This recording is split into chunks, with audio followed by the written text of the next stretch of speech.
cares about his engines, even though they can cause trouble. Like when Henry Gordon and James went on strike once, they have matured over the years. They've even saved engines from scrap.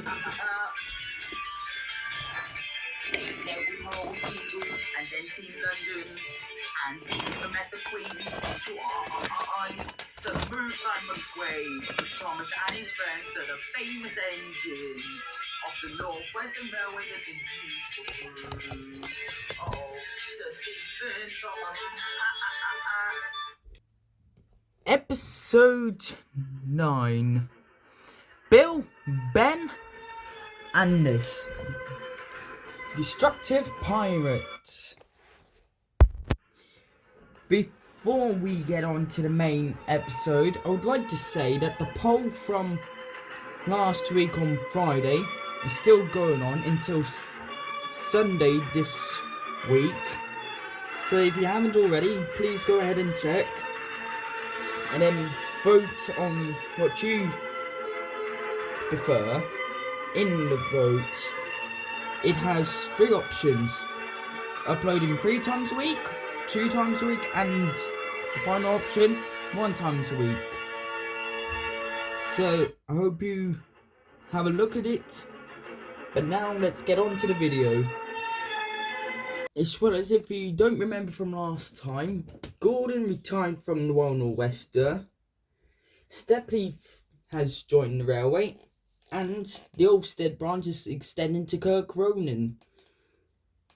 So if you haven't seen the previous episode already, go ahead and watch it, because it will explain more of Gordon's retirement and Stepney's arrival in detail. But don't worry, I was originally planning to build up to Stepney's arrival for him being fully on Sodor, but then I thought might as well add a bit of happiness into the episode since Gordon was retiring. So yeah, I'll do in between episodes that will fill in the gaps. It was just poorly timed stuff involved. But if you enjoy this one, please go ahead and watch all the other episodes. I don't mind if you don't or not. It's your decision, not mine. Now let's continue on. Bill and Ben had just seen Scott head off for the yards. They were thinking to themselves of, why did Scott leave so quick? And they thought, might as well follow along. Right, Bill? Yes, Ben. As they puffed off, as they saw what they thought was a pirate. As then Sailor John was talking to Scott. If you don't behave, I'll blow ye up like I will do to the rest of the island. I will just leave Gordon out of it. Scott, what is happening? Gordon, get out of here. Yeah. As Sailor John hopped into Scott and puffed him away to the dynamite. You're dealing with a maniac, Gordon. What? Get back here. Sailor John. We've heard of him, Ben. Yeah. Better go and chase him. At the same time, Thomas saw it, considering the events of Legend of the Lost Treasure had also happened on Sodor. And last time they fought, he had been in prison.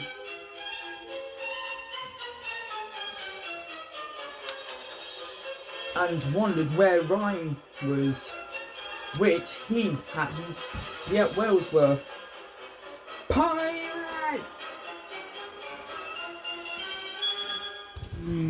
As then the chase ensued, with Sailor John throwing dynamite everywhere.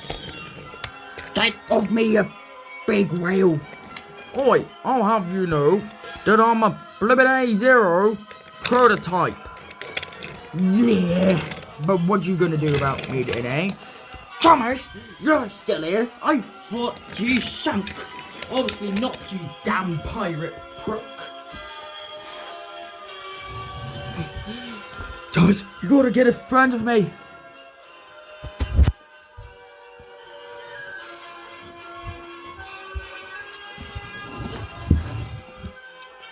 Meanwhile, Ryan was just descending off of Gordon's Hill when they heard, "Oh, not again, pirates!"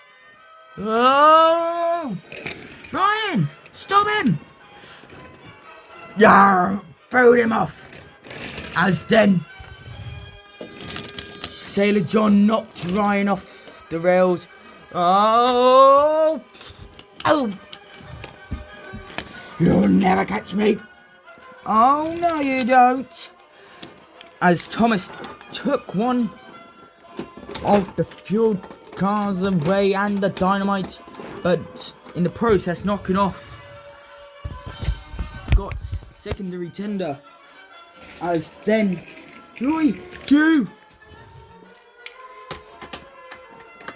as then Bill and Ben knocked Scott off. As then Thomas dangled over as high as he could. But then Sailor John went, flip it. As he took Thomas over the shoulder. No! Right, Ben, let's go! Help! What? Gordon! Thomas! Thomas is kidnapped! Kidnapped! What? Help! As the three of them chased after Thomas, Sailor John had some dynamite left over and went, "Yay, I've not got any treasure, you little pugs."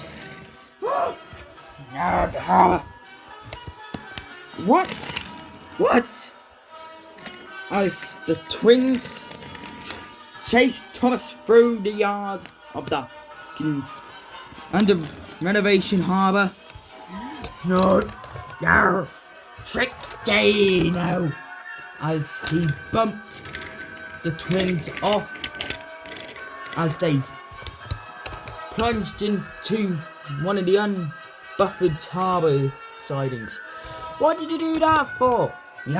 Payback.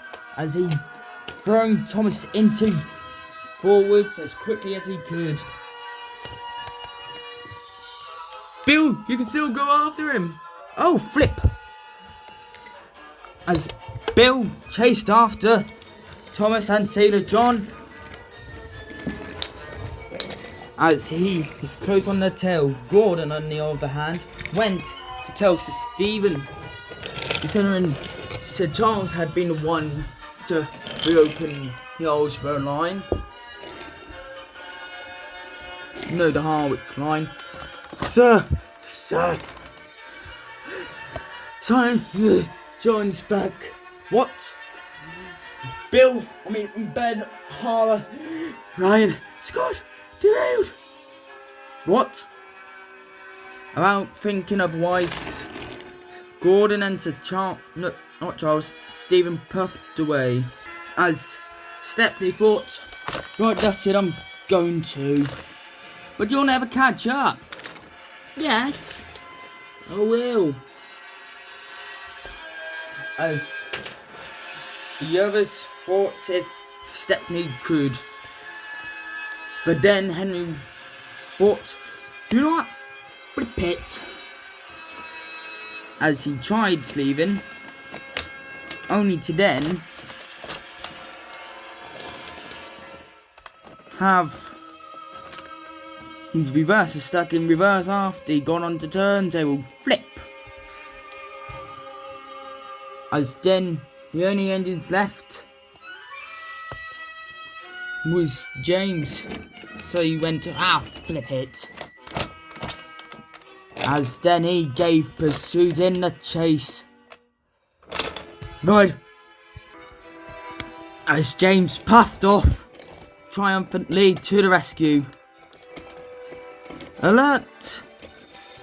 they showed off fire and rescue service even though they don't do police work, but he still called them out anyways. Because they also handle police work too, said Mickey. Meanwhile, Shane was waiting at Titmouth when suddenly one of the alarms that had been installed in the station went off. Thomas has been hijacked by Sailor John. Get out there now. Right. As Shane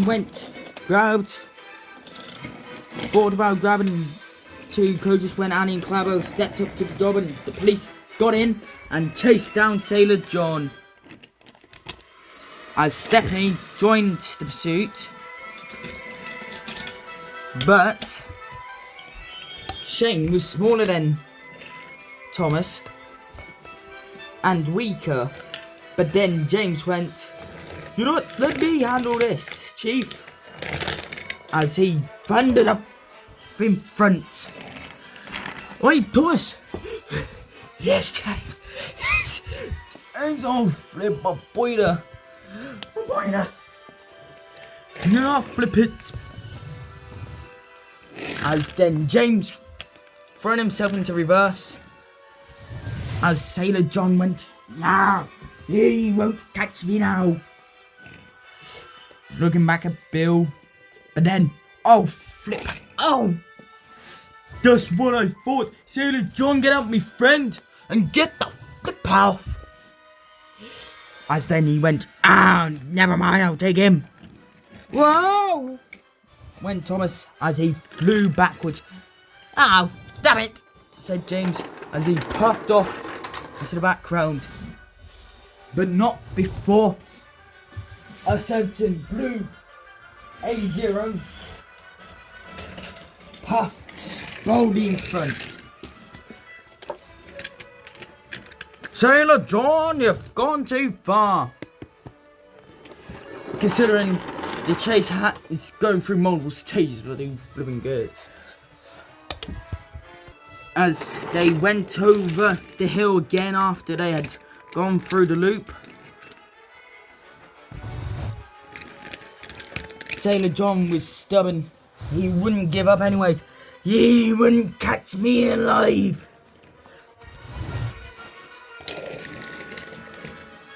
As then, "Oh no, you won't, Sailor John." As then in front was Thomas and Bill,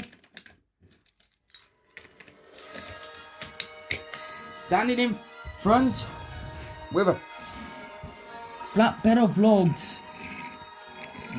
But Sailor John went, "He ain't gonna stop me," as he rammed James through the logs, and he went, "Ow, mind my paintwork." Oh flip. He went as he went up to the harbour, and Sailor John didn't even know until, oh bloody, as James dipped into the sea, as he then struggled breathing for air, as just then a pair of two familiar tank engines pulled up. "It's over, Sailor John. You killed Adam, but you won't kill us." "Oh, will ye now?" As Sailor John then went into the crane and prepared to jump. As then he lowered down the crane arm and swung until finally Colin and Lily fell into the sea, and then he went to grab Glyn. "Glyn was me property first. I wanted him dead.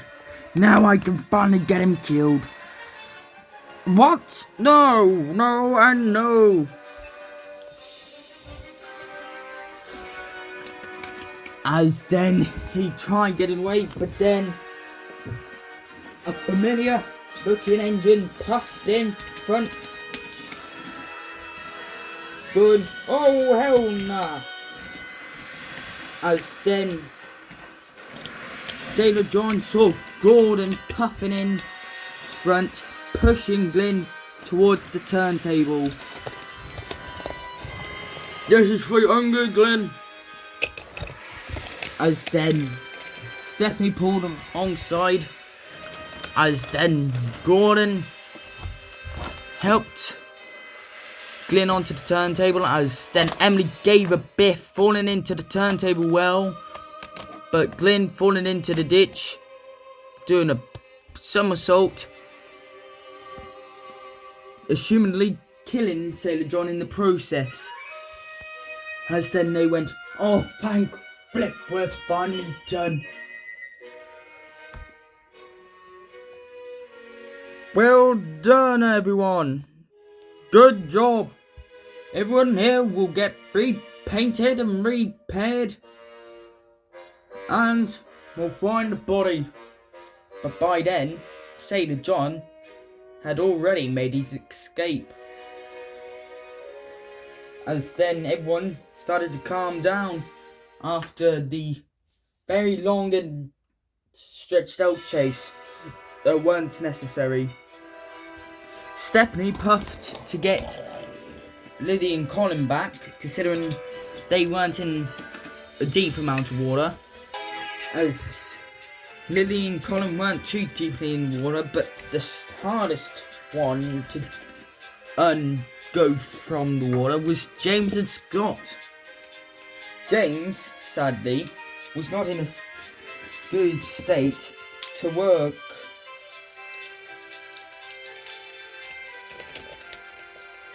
So he got loaded on a flatbed alongside Glenn, ready to be taken to the works to get repaired.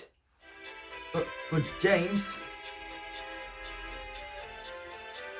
to be rebuilt after his little dive.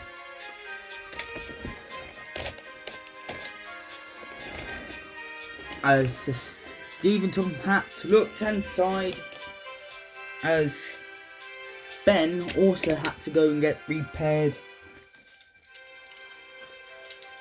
with Bill and Thomas pulling the trio to the works. As Gordon Henry would help fish out Scott and Ryan and bring them back to the yards to get inspected. As he watched some of the engines come back from the works, like Scott, but second tender, he still needed to be fixed. So we might need to get a bigger turntable. I know, and I'll flip a fell over again. That's because minifigures are flipping pathetic when standing up.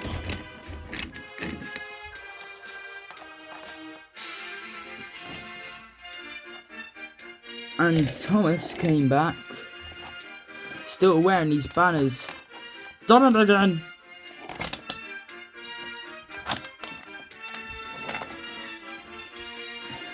But Lily and Colin also had to go to the works, which made the engines question who would be able to fill in. Life went back to normal for a while, with Kirk Cronin still needing to be restored fully, and now then James being damaged.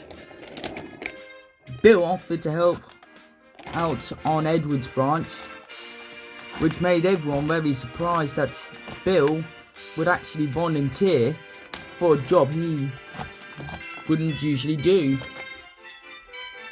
Ryan, for all his trauma, decided to stop being a bank at Wellsworth and do something more helpful, which Sir Stephen Tom Hat understood, and thoughts of a new job he could do.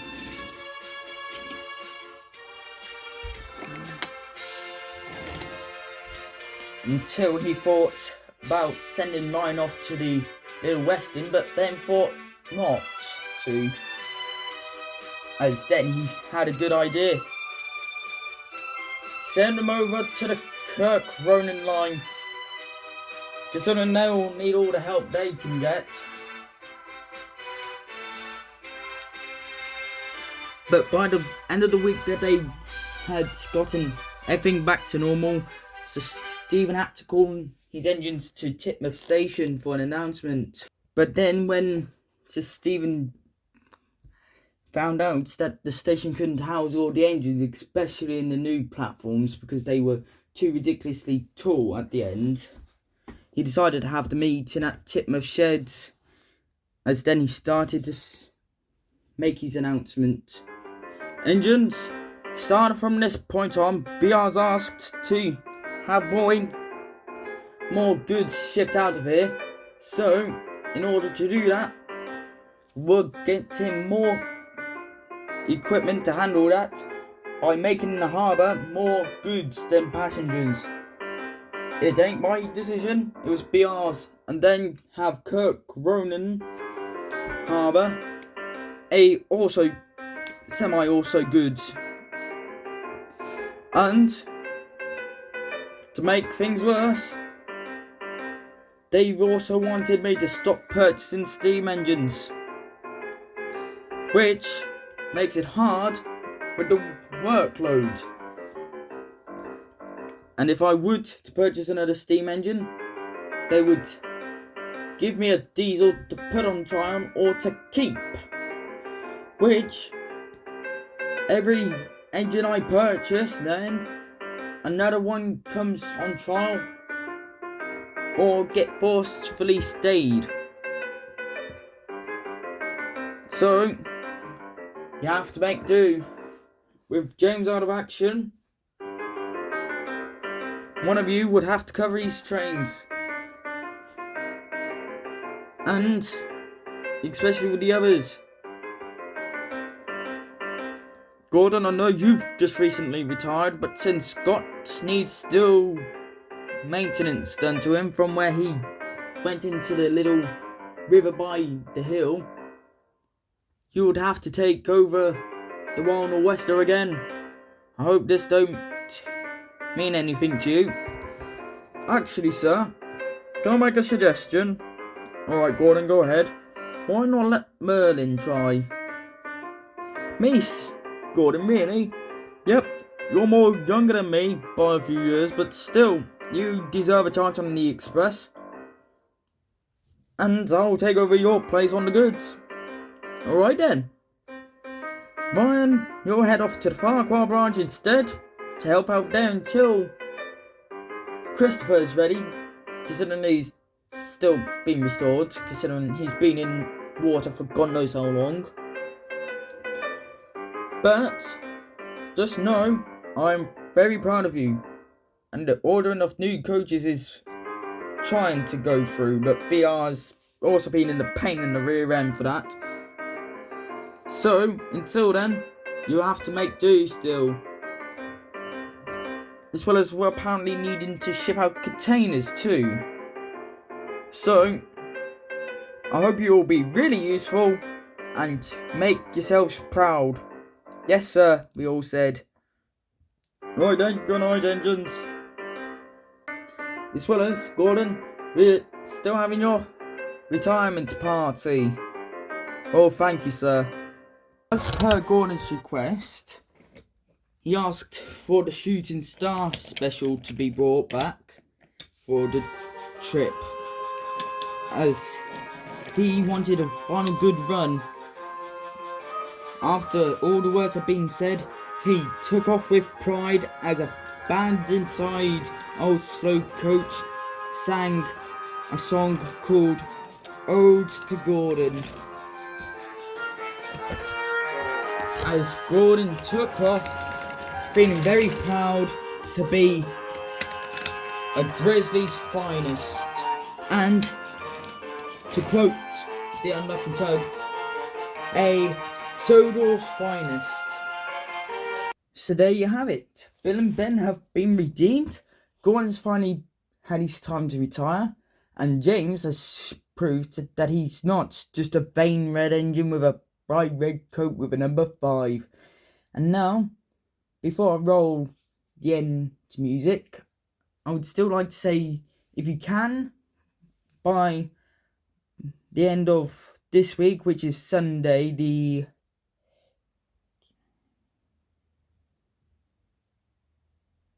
22nd of June this year, 2025, if you end up answering afterwards, it would be taken into consideration, and if needs be, a secondary chance. But if you do think about wanting to know the fate of the channel, of the lengthwise and whatnot, just stay tuned until the time that I do pull up the other polls of the video lengths, what you want it to be about, and what you prefer more of the channel itself. Now, I shan't say any more, because this is the end of this one. And don't worry, I'll update the background of the channel to have all of the Ulstead crew involved. People and goods need to be moved, so who you gonna call? It's Thomas and his friends, the really useful crew. Down by the yards, coaches and trucks are ready to be pulled along. Up on the branch lines or on the main lines, ready to be pulled along. There's no time for waiting when people and goods need to be delivered. Oh, oh, Thomas and his crew know what needs to be done. They have experience doing it, so don't judge them at all. There may be accidents, there may See you be next time. delays, but Thomas and his crew know what to do.